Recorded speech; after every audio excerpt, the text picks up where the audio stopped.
How's it going, everyone? I want to talk all about the PlayStation 5 Pro Project Trinity, as it's being called, and details on that, why I find some of the information a little bit hard to believe, and I think a lot of you guys are on the same boat as far as that's concerned. And I also do want to note, High on Life looks to be coming to PlayStation 5, as a trophy list has appeared for that. That was one of the better releases on Xbox in recent memory, so that coming to PS5 is definitely something to be excited for. However, price point is definitely going to be something to monitor when it comes to that game coming to the PS5. But first of all, man, we got a huge PlayStation 5 Pro info drop. So as noted on KeyToGaming.com, it's understood that Trinity has been in development since early 2022, with sources citing that although the rumors of a canceled PlayStation 5 Pro project are always fun to read, Trinity has been the only project in the works for the Pro model. Despite dates being tentative, it's understood the demo events for the PS5 Pro are already ongoing, with the majority of studios receiving their development kits by late November 2023. Although the Pro specs were difficult to pin down, admittedly due to the lack of technological prowess, sources have stated that Trinity will have 30 WGP and 1800 MTS memory. And as for console's performance target, this was noted that the PS5 Pro will be targeting improved and consistent FPS at 4K resolution and a new performance mode for 8K resolution and accelerated ray tracing. So, when we talk about this 8K nonsense, that's when you completely lose me. Honestly, 4K at consistent FPS, that can be taken a lot of different ways. Is that 4K 30 FPS can be consistent? That's a consistent FPS for some people. Is it 4K at 45 frames per second? Okay, like that I could see being reasonable. However, going into this generation, when people were talking about 4K 60 FPS, a lot of us were already kind of skeptical on how that was going to be possible in a lot of games, especially when you saw cross-gen games were already unable to do 4K 60 FPS. A lot of them had to be run in a lower resolution, and that's how you got 60 FPS, or you could play at a higher resolution and get 30 frames per second. It's this 8K stuff that, you just completely lose me as far as that's concerned. Now, if it is like a new performance mode, how that is interpreted, that'll be interesting as well. Like, maybe it'll be specific to some games. Like, racing games are a little bit easier to run, generally speaking, so maybe it's something like that. November 2024 is the release window for the PS5 Pro. The PlayStation 6 is currently targeting a 2028 release window. Remember, from the trial that was going on and everything that has come out as far as that's concerned, I believe the PS4 Pro launched in fall of 2016, so actually the timeline works out perfectly.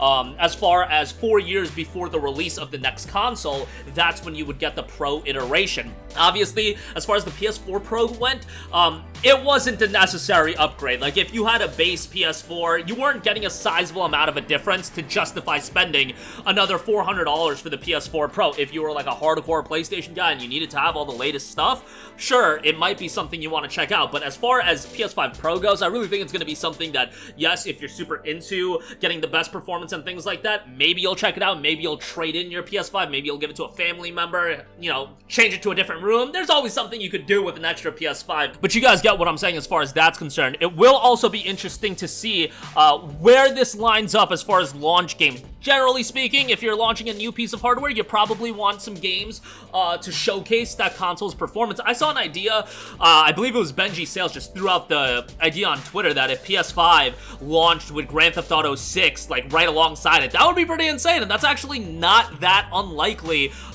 given that at this stage, GTA 6 is probably relatively far along in development for a GTA game. So, that is something that could happen, and come fall of 2024, we could be talking about a bunch of other games that aren't even revealed yet, whether that be Ghost of Tsushima 2, whether that be Last of Us Part 3, whether that be Wolverine. Last of Us and Ghost of Tsushima 2, I think those are a little bit further out, but that's just speculation. Sometimes you don't know, and people are talking about another State of Play event here coming up soon. You gotta reveal some big stuff after the absolute stinker that was the PlayStation Showcase, so we'll ultimately see how that turns out as well.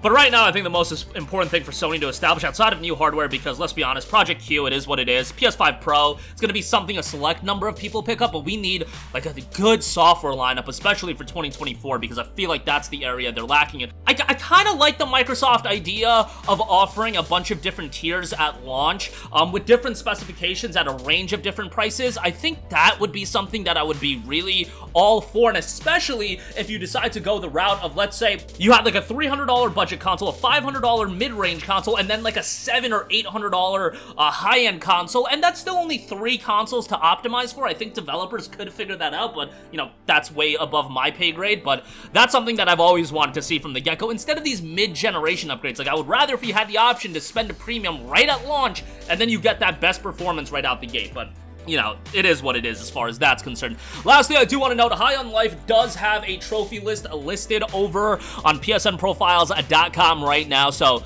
chances are this game is coming to PS5 here very, very shortly.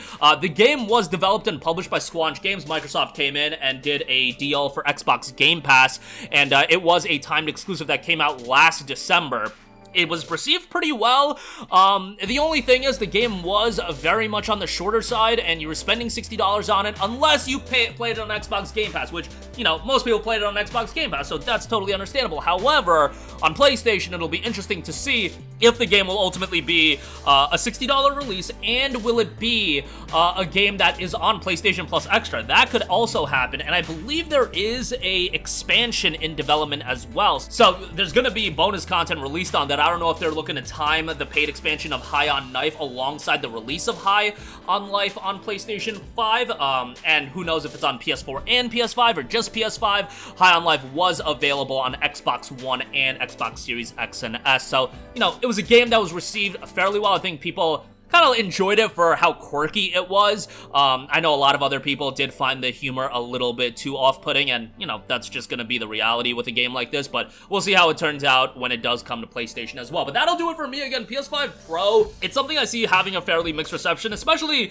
what the price point is going to be. I imagine at some point here, the PS5 Slim is going to come out. Maybe it'll be $400 with a detachable disc drive. Are you going to drop the Pro at $500, or are you going to go the $600 route? That's something I could see, them pricing at $600. Guys, Sony hardware is not getting any cheaper. You are going to be paying a premium. That is really what I've noticed from Sony this generation especially, is that they're gonna charge you a premium for the accessories, the controllers, things of that nature, and people do end up buying them. So, you know, can I really fault them as a business for doing that? But some of the stuff I just think is so expensive that, you know, not really my cup of tea as far as that's concerned, but it is what it is. And High on Life looks to be coming to PS4 and PS5 as well.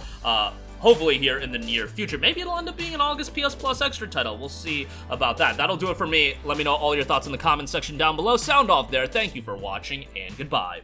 Hey guys, we hope you enjoyed the video, and if you did, make sure to hit the subscribe button, and if you're already subscribed, do us a favor and hit the bell icon. This way you'll be notified whenever we post a new video. That's the best way to keep up with all of our uploads, and we usually try to upload 2 videos a day. And with the bell icon hit, you'll be notified whenever we do upload a video. As always, thanks for watching.